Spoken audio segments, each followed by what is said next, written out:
నేటి ప్రపంచంలో ఏ దేశం యొక్క వార్తలు తీసుకొని మనం చదివినా కూడా ప్రతి దేశంలో మనిషి యొక్క పాపం అనేది ఒక తీవ్ర స్థాయిలో భూమి మీద నుంచి దేవుని సన్నిధిలోనికి ఎదిగిపోతున్నట్లుగా మనం చూస్తాం. మనిషి అన్నిటికంటే కూడా పాపాన్ని తీవ్రమైన స్థాయిలో పండిస్తున్నట్లుగా చూస్తాం. ఈ మనుషుని యొక్క పాపం అనేది దేవుని సన్నిధిలో బహు గొప్పదిగా ఈ దినాల్లో మనం చూస్తూ ఉన్నాం. ఏ దేశంలో మనం గమనించినా కూడా ధనవంతులు, రాజకీయ నాయకుల యొక్క బలాత్కారం అనేది ప్రపంచవ్యాప్తంగా బలహీనులను వేధిస్తూ ఉంది. ప్రజలు భయపడి దాగుకునేటువంటి పరిస్థితులు నేడు ఏర్పడ్డాయి. నీతిని గురించి, సత్యాన్ని గురించి మాట్లాడినప్పుడు మనిషికి మరణమే శరణంగా ఈ ప్రపంచంలో అవుతుంది. అధర్మం ప్రపంచాన్ని ఏలుతుంది. రౌడీయిజం, దుర్మార్గం అనేటువంటిది ప్రపంచాన్ని పరిపాలిస్తూ ఉంది. ఇవన్నీ కూడా మనం గమనించినప్పుడు మనకు అర్థమయ్యేటువంటి విషయము, ఈ ప్రపంచం యొక్క వినాశనం అనేది చాలా త్వరలో ఉంది, అది దగ్గరలోనే ఉంది. ఈ ప్రపంచం వినాశనం కాబోతుంది అనేటువంటి విషయం మనకు అర్థమవుతుంది. లోతు యొక్క దినాలు క్రీస్తు పూర్వం 2000 సంవత్సరాల కాలంలో ఒక సంఘటన భూమి మీద జరిగించబడింది. ఈరోజు మనం మృత సముద్రం అనేటువంటి దానిని యెరూషలేము యొక్క టూర్కి వెళితే అక్కడ మనం చూస్తాం. మృత సముద్రం అనేటువంటిది మనం ప్రపంచ పటంలో చూస్తే ఇప్పుడు కూడా మనం చూస్తాం. ఆ మృత సముద్రం అనేటువంటిది ఏ విధంగా అది ఏర్పడింది, దాని యొక్క భౌగోళిక పరిస్థితుల గురించి మనం అధ్యయనం చేస్తే, ఆ మృత సముద్రం ఏర్పడక మునుపు అక్కడ 2 జంట నగరాలు ఉండేవి. వాటి పేరు సొదొమ, గొమొర్రా. ఈ 2 పట్టణాలు. ఈ 2 పట్టణాలు అనేవి దేవుని దృష్టికి బహుఘోరమైనటువంటి పాపాన్ని జరిగించాయి. దుర్మార్గమైనటువంటి పాపం.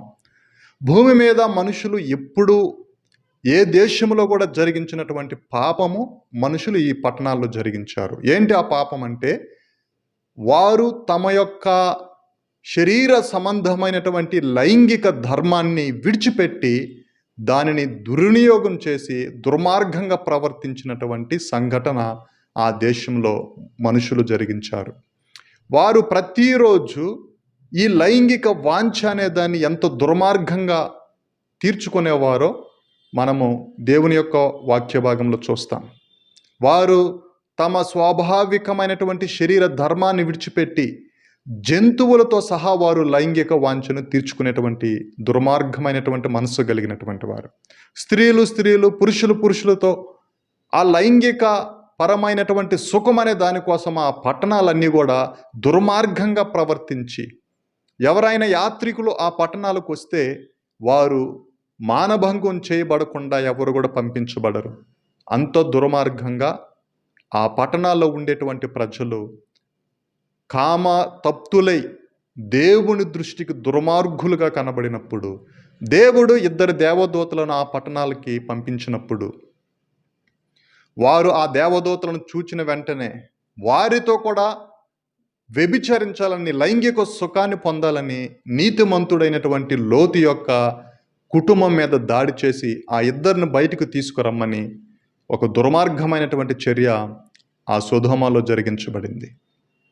అప్పుడు దేవుడు ఆ పట్టణాన్ని, అది చేసినటువంటి వికృత చేష్టాలను, పాపపు క్రియలను దేవుడు జ్ఞాపకానికి తెచ్చుకొని ఆ పట్టణాన్ని, ఆ పట్టణం యొక్క చుట్టుపక్కల ఉన్నటువంటి చిన్న చిన్న గ్రామాలను, పట్టణాలను అన్నిటిని కూడా దేవుడు అగ్ని గంధకాలను పంపించి ఆ పట్టణం అంతటిని కూడా అగ్నితో కాల్చివేస్తే దాదాపుగా 7 రోజుల వరకు ఆ పట్టణం కాలుతూనే ఉంది.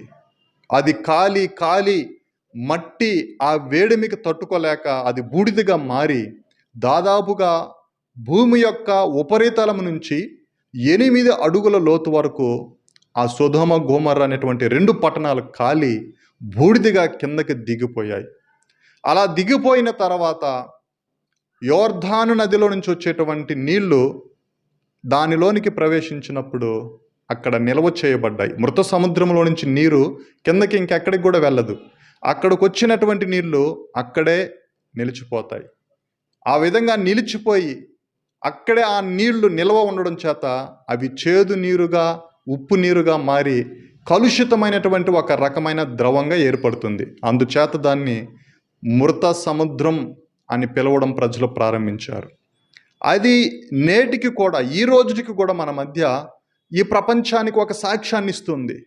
అగ్ని చేత కాల్చబడినటువంటి పట్టణము ఈరోజు మృత సముద్రంగా మార్చబడింది.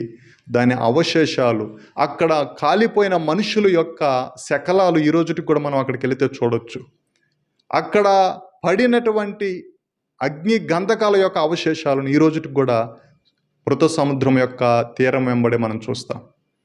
ఇది దేవుని యొక్క తీక్షణమైన ఉగ్రత. పాపము చేసినప్పుడు ఆ కాలంలో మనుషులు శారీరకమైనటువంటి స్వభావాన్ని విడిచిపెట్టి లైంగిక పరమైనటువంటి విషయాల్లో దేవుని దృష్టికి కామతప్తులైరి గనుక దేవుడు వారిని ఆ విధమైనటువంటి వినాశనం చేత వారందరిని కూడా మరణానికి అప్పగించి ఆ పట్టణాలను నిర్మూలం చేశాడు. మీరు పాపము చేస్తే ఈ విధంగా నశించిపోతారనేటువంటి సందేశాన్ని దేవుడు ఈ ప్రపంచానికి ఇస్తూ ఉన్నాడు.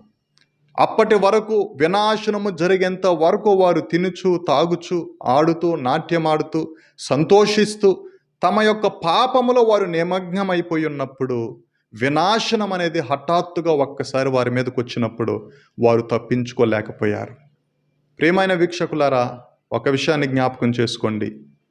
పాపము, దుర్మార్గము, అన్యాయము, బలాత్కారం చేసినటువంటి కాలాలలో మనుషులు ఏ విధంగా నశించిపోయారో దేవుడు తెలియచేస్తూ ఉన్నాడు. ఈ కాలంలో కూడా మనం దాన్ని చూస్తూ ఉన్నాము. ప్రతి దేశంలో ప్రపంచవ్యాప్తంగా అలాంటి దుర్మార్గమే జరుగుతుంది. కారణము, ఈ తరంలో కూడా ఈ సృష్టి అనేది మరొక్కసారి వినాశనానికి గురి కాబోతుంది. అయితే లోతు దినాలలో జరిగినటువంటి వినాశనం కాదు, నోవాహు దినాల్లో జరిగినటువంటి వినాశనం కాదు. ఇది ఈ ప్రపంచం యొక్క ముగింపుని ముగింప చేసేటువంటి వినాశనము. కాబట్టి ప్రియమైన దేవుని బిడ్డలారా, ప్రియమైన వీక్షకులారా, ఆలోచన చేయండి.